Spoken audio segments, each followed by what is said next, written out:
अस्सलाम वालेकुम। आज की हम वीडियो में देखेंगे कि हीट स्ट्रेस और कीटोसिस में क्या फ़र्क है।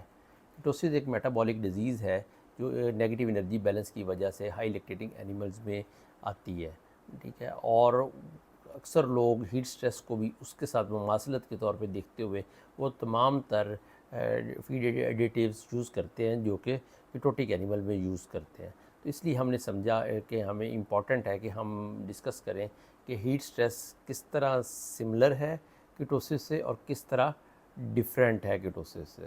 तो जनरली कीटोसिस में क्या होता है कि एनिमल नेगेटिव एनर्जी बैलेंस में होता है, एनिमल प्रोड्यूस ज़्यादा कर रहा होता है और फीड इनटेक उस हवाले से सप्लाई ऑफ न्यूट्रिएंट्स कम होती है, तो एनिमल एक नेगेटिव स्टेट में होता है। नेगेटिव स्टेट में होने की वजह से क्या होता है कि लाइपोलिसिस होना स्टार्ट हो जाती है। लाइपोलिसिस होना स्टार्ट हो जाती है तो उसकी वजह से क्या होता है कि नॉन स्टेरिफाइड फैटी एसिड ज़्यादा हो जाते हैं, फिर कीटोन बॉडीज़ ज़्यादा होना शुरू हो जाती हैं। तो इस तरह से एक कीटोसिस की कंडीशन एस्टेब्लिश हो जाती है। प्रिंसिपली उसके में होता क्या है कि फ़ैट की मोबिलाइजेशन स्टार्ट हो जाती है। अब अगर हम हीट स्ट्रेस में देखें तो हीट स्ट्रेस में ऐसा कोई भी फ़ैट की मोबिलाइजेशन नहीं होती। अब हीट स्ट्रेस में फ़ैट की मोबिलाइजेशन क्यों नहीं होती? क्योंकि ड्यूरिंग हीट स्ट्रेस जो है इंसुलिन का लेवल बहुत हाई चला जाता है कंपैरेटिवली नॉर्मल एनिमल से। जब इंसुलिन हाई चली जाती है तो इंसुलिन जो है एक एंटी लिपोलिटिक हार्मोन है।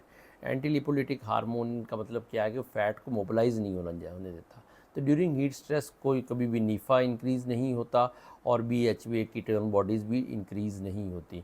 तो इस तरह से जो हीट स्ट्रेस है वो कीटोसिस से डिफ़र करती है। इसके अलावा जो हीट स्ट्रेस में जो चेंजेस आती हैं वो ब्लड यूरिया नाइट्रोजन बढ़ जाता है और ग्लूकोज़ कम हो जाता है। ग्लूकोज़ का कम होने का अमल जो है वो किसी न किसी हवाले से हीट स्ट्रेस में और उसमें कॉमन एक पॉइंट समझा जा सकता है। और उसके हवाले से अक्सर लोग हीट स्ट्रेस के दौरान ग्लूकोज प्रिकर्सर्स को यूटिलाइजेशन का कहते हैं। मतलब प्रोपिलीन ग्लाइकोल और ग्लिसरॉल और इस तरह से मुख्तलिफ़ चीज़ें।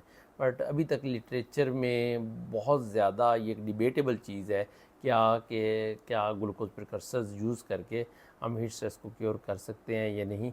इसके मुतालिक भी हम अगली वीडियोस में ये बात करेंगे। बट डेफिनेटली हीट स्ट्रेस के अंदर कोई भी फ़ैट मोबिलाइजेशन नहीं होती और लाइपोलिसिस नहीं होती, इसलिए नीफा और बीएचबीए का लेवल जो है वो सेम रहता है जिस तरह नॉर्मल एनिमल में होता है। तो इसलिए हमें हीट स्ट्रेस को कीटोसिस से डिफरेंटली ट्रीट करना चाहिए। अगली वीडियो में हम डिस्कस करेंगे कि हीट स्ट्रेस के अंदर और कौन से मेटाबोलाइट है जो इंक्रीज़ होता है और वो क्यों होता है। Thank you.